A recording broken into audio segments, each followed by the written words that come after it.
But he wants to save face because he knows humiliation has no place in this situation. Like Grant, he understands that if you humiliate somebody, it's going to make the situation far worse. So he tries to work something out with Faubus and fails. Faubus goes back to Arkansas, talks to the federal judge, and the upshot is the governor withdraws the National Guard from Little Rock. And sure as shooting, riots break out. Thousands of rioters are in the streets protesting the integration of the schools. These rioters fight with the city police, the state police, and this is now anarchy. Ike goes on television to tell the nation what he's going to do. And I find this brilliant. It's black and white TV. Try and picture this. We got Ike in the Oval Office, and behind him on the wall are some portraits. Benjamin Franklin, George Washington, Abraham Lincoln, and Robert E. Lee. Robert E. Lee.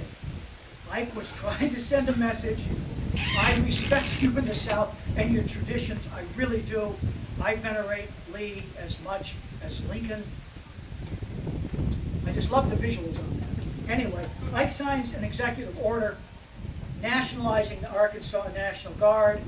He brings in 1,000 soldiers from the 101st Airborne, and they do protect the black kids as they go into the school. And they will be there for the rest of the school year.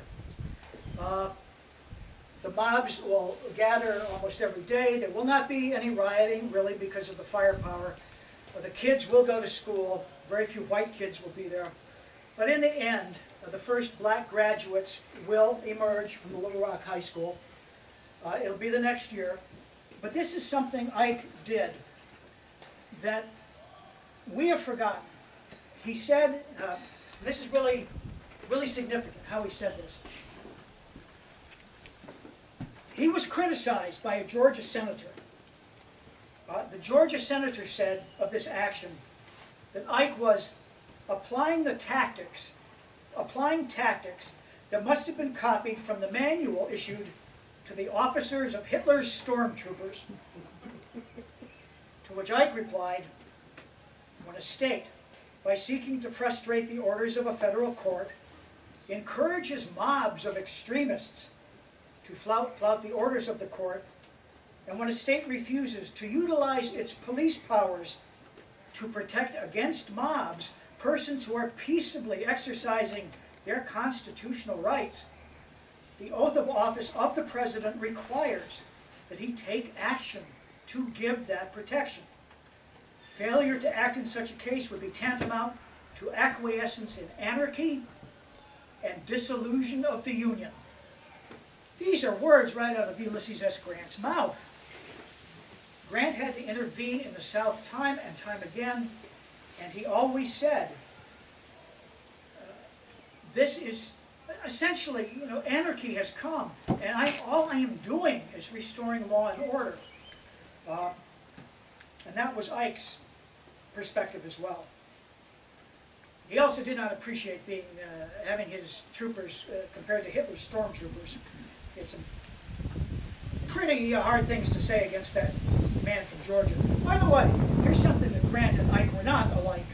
One area they were not alike in. Ulysses S. Grant never used profanity, ever. Amazing, considering he was a professional soldier. And Ike, he's the first president I remember. I picture him, again, as a grandfather, as a sweet old guy who would never use foul language. Ike had a furious temper, as it turns out, in private. And he had language that would burn paint off the side of a house when he was upset. So that is one way in which they were different. Okay. Very quickly, some parallels with international incidents. Mr. Goodwin says that under Ike's administration, we never sent troops overseas, and that's true. That happened in the Grant administration, too. We never went to war with anybody, but it was a near thing on a couple of occasions. I'll give you one example. The British, during the Civil War, had built ships for the Confederacy. They were not warships, they were commerce raiders. These ships were kind of like privateers.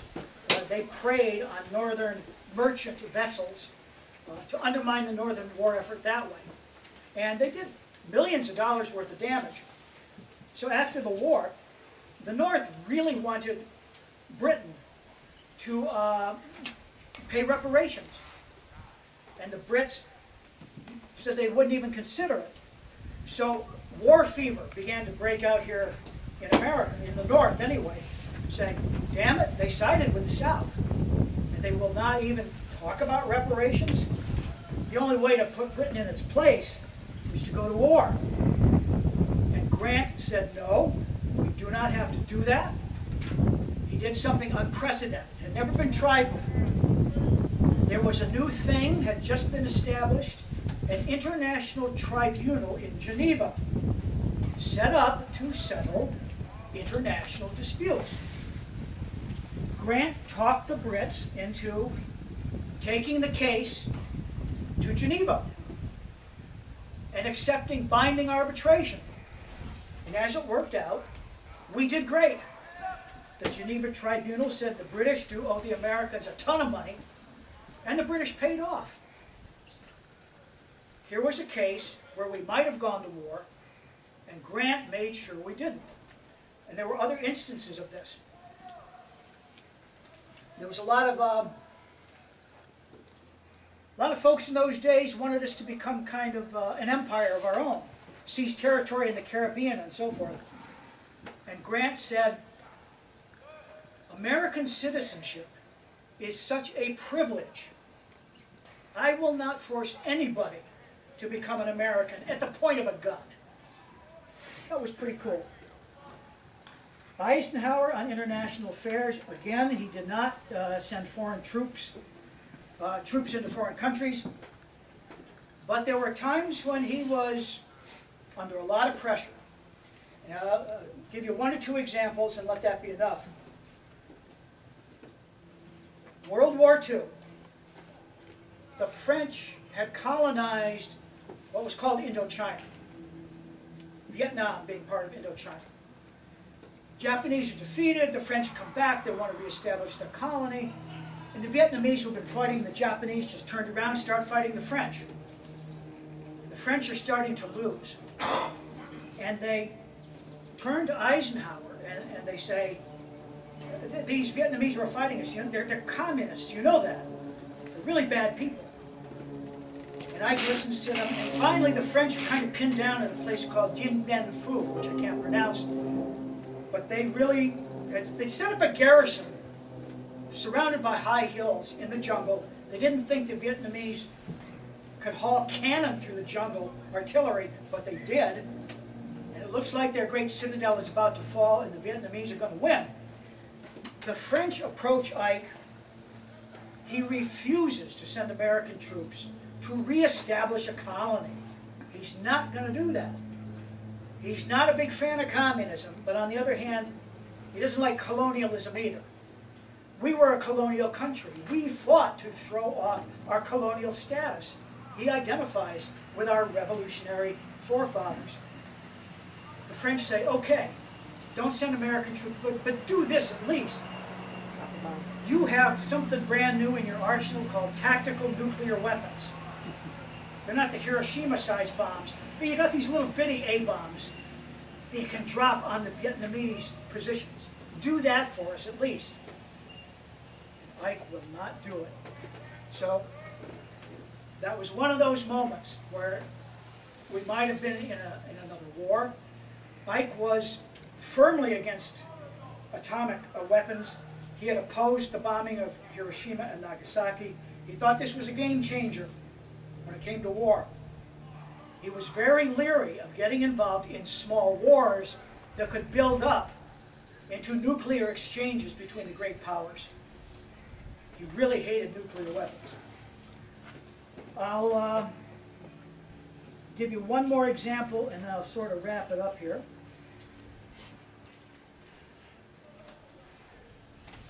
Got so many to choose from.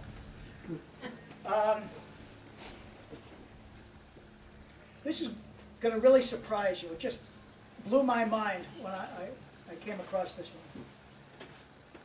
And again, it has to do with people being occupied by foreign powers. It has to do with Egypt. The Suez Canal had been built back in the 1800s by the French. And the French and the British had been partners in the operation. Eventually, the British took over the canal. It was their main route connecting Europe and India and the oil fields of the East. In the 1950s, the colonial nations that have been colonies are now throwing off the colonial status. They're becoming free. Egypt is in turmoil. And there's a new guy in charge in Egypt. This is 1956, a guy named Nasser. And he decides, since the Brits who run the canal are paying Egypt a pittance for use of the waterway, he's going to take it over. Egypt's going to nationalize the Suez Canal. And he does. The Egyptians seize it. All right. The British are not happy at all. They want the canal back. So they meet secretly with the French and the Israelis. And the plan is this. Israel will attack Egypt, push the Egyptians away from the canal, and then the French and the English,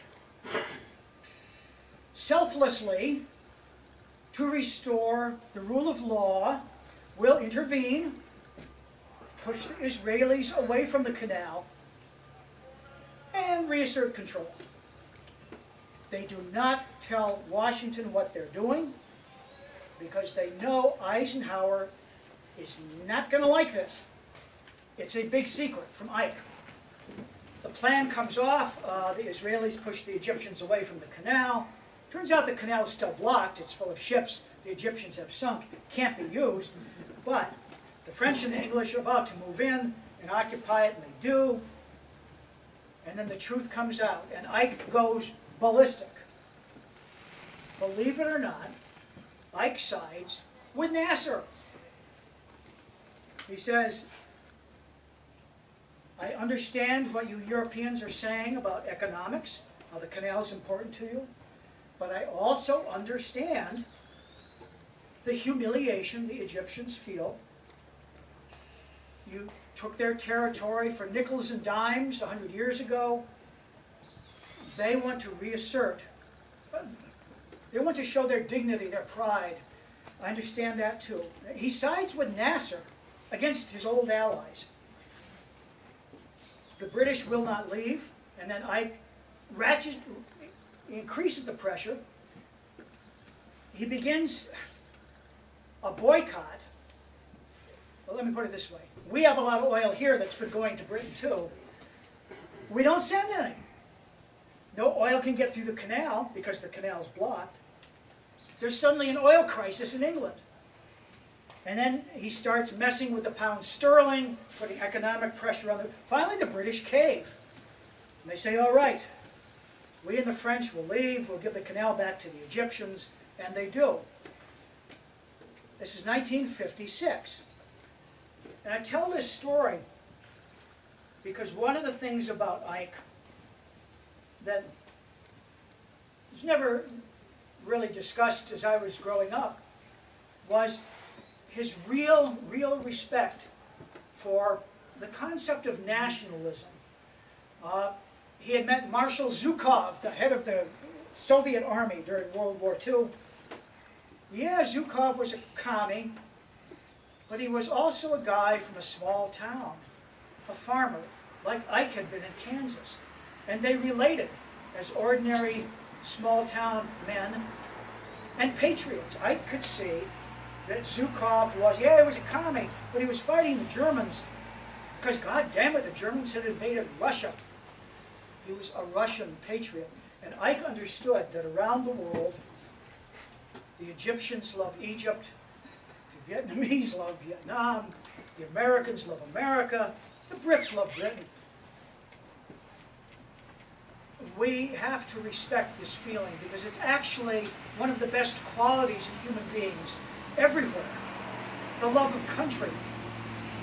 So Ike was very, very careful when it came to possibly precipitating wars to think about the situation from the other guy's perspective. And that was Ulysses S. Grant too.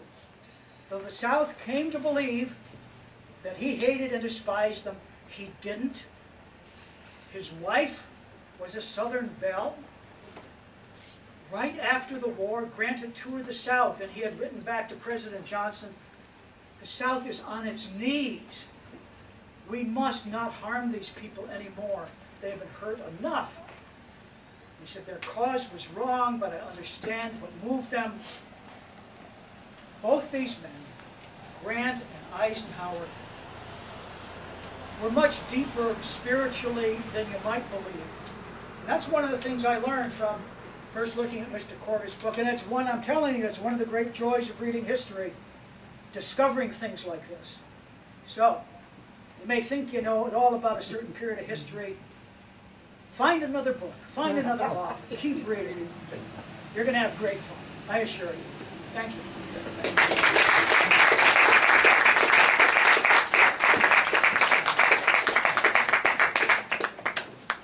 Thank you all.